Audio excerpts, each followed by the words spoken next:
I'm Dr. Natalie Crawford. I'm a board certified OBGYN and REI, so I'm a fertility doctor.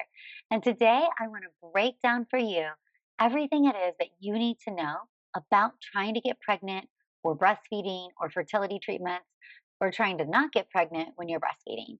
Essentially, understanding how breastfeeding can impact your fertility. What's really important to know is that you absolutely can get pregnant even if you're exclusively breastfeeding, even though it's not very common. So, if you're exclusively breastfeeding a baby that is less than 6 months old, which means you are providing the only source of nutrition for that child, and pumping is a little bit different because you might be pumping at different times. Specifically, if you're feeding the child exclusively through breastfeeding, we know there's a less than a 5% chance that you're going to get pregnant. And this is because something called lactational amenorrhea. What this means is the hormone that causes you to lactate or to make milk is called prolactin. Prolactin is made from the pituitary gland, and prolactin is a very interesting hormone. Remember that the pituitary gland hangs down from an area in the brain. It's almost like a punching bag hanging from the wall. And different areas of the pituitary gland make different hormones. And when one area is being stimulated, other areas don't get as much of the blood supply. And so we don't see as much hormone happening in that area. So what happens is when you are breastfeeding and the prolactin area is really working overtime, what's next door to that? The gonatotrope area. Gonadotropes are LH and FSH. So as prolactin raises and these cells get really active, these cells do not. So you no longer send out LH and FSH, therefore you're not ovulating. And that's what contributes to lactational amenorrhea.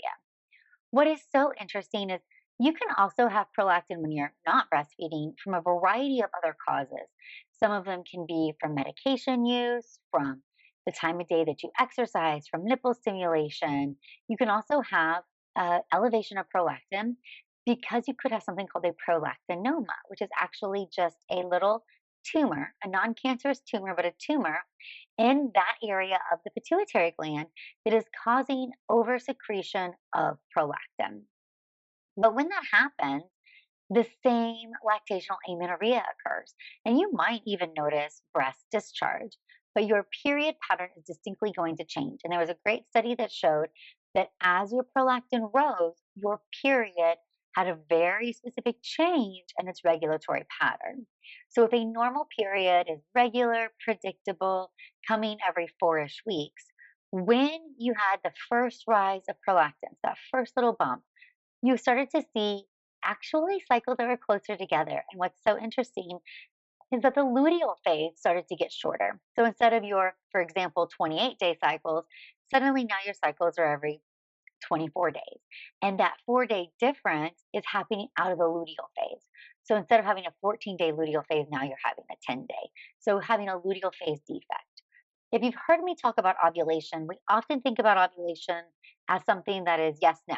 You ovulate or you don't.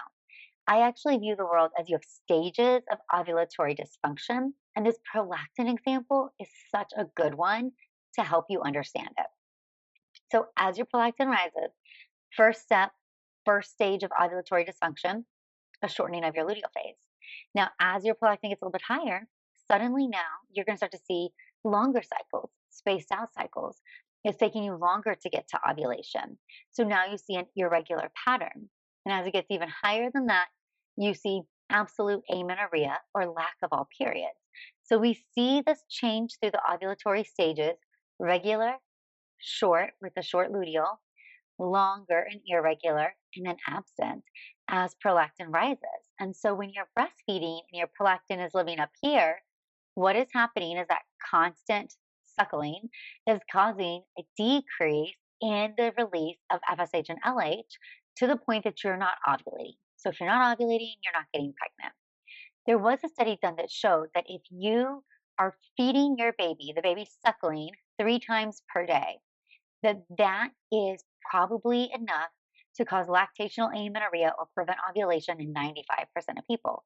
So if you are wanting to get pregnant and still feeding your baby a lot, and you're at this stage where maybe you're not ready to give that up, think about trying to decrease the number of feedings, presumably if you're past the 6-month mark and your child has another source of nutrition as well. Now, realistically, especially as an OBGYN, I don't want you getting pregnant within 6 months anyway. I want your uterus to heal up. I want your body to get back. So I think that's a nice way of nature trying to put a little bit of required space between our pregnancies. And trust me, my kids are close together. I see patients all the time who are trying to catch up in their reproductive potential. So I get it. But your uterus gets really big and it's got to heal back up. And if you have a C section, you might need to heal that even more. So, how long, if you're breastfeeding, does it usually take you to get your period back? Because when somebody says to me they want to get pregnant, they're breastfeeding, my first thing will be, well, the number one thing you can do is to stop breastfeeding. And that's true. With breastfeeding, the average return to ovulation is going to be somewhere between that 6 to 12 month interval. Meaning, once you're introducing another nutrition supply to the child, now you're going to see a little bit of a decrease in that prolactin exposure, and that might help you start to ovulate. Again, your body's going to reverse through those stages.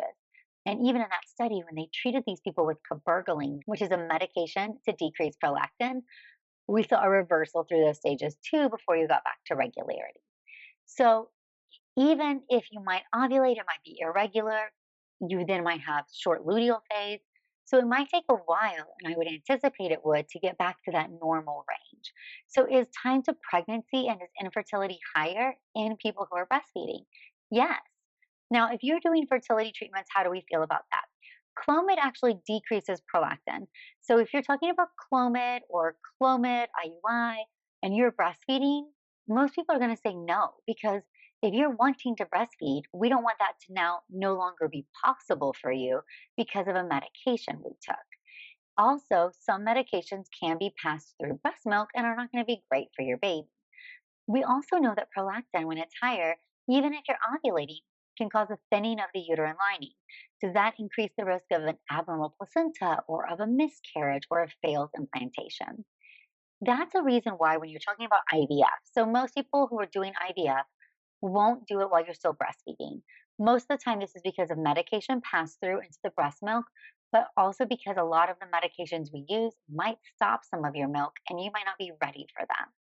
We also don't want to compromise on your outcome. So if you're doing an embryo transfer and you don't have many embryos, we see that patients who are breastfeeding have a thinner lining, more fluid in their lining, more canceled cycles, and lower implantation rates. So I tell my patients, I want you to give this baby everything you can. The one that's in your arms, the one that you're breastfeeding. But I want you to be done with that phase before we move on to the next transfer. Your embryos are frozen, they're fine. We don't need to be rushing to get to that stage and compromising one child's outcome to just get to a transfer, especially if our chance of that transfer succeeding might be lower. Now, everybody's different. So, can you get pregnant with breastfeeding? Can you fall in the 5% if it's in those first 6 months? Absolutely. So, lactational amenorrhea is not contraception. Remember, you will ovulate before you get your first period, and OPKs are less reliable in people who are breastfeeding as well. So, you need another method to prevent pregnancy if you're not ready to get pregnant yet, because ovulation will occur before you have that first period. So, this is one of those places where it might be less likely, but it's not impossible. And understanding why and how breastfeeding actually impacts our brain's hormones. So, of course, we want our brain and our ovary, we want our hormones to be balanced, we want everything working perfectly. So, if you're trying to get pregnant, we want the uterine lining as thick as possible. We want a great luteal phase. We want that next placenta to have the highest chance that it can. So, even though you can get pregnant when you're breastfeeding, I'm of the opinion that it shouldn't be something that you're purposefully trying to do, especially if you're doing fertility treatments. Hope this helped answer some questions. As always, I'm so thankful for having you here. Please subscribe and follow along on the channel. And you can always check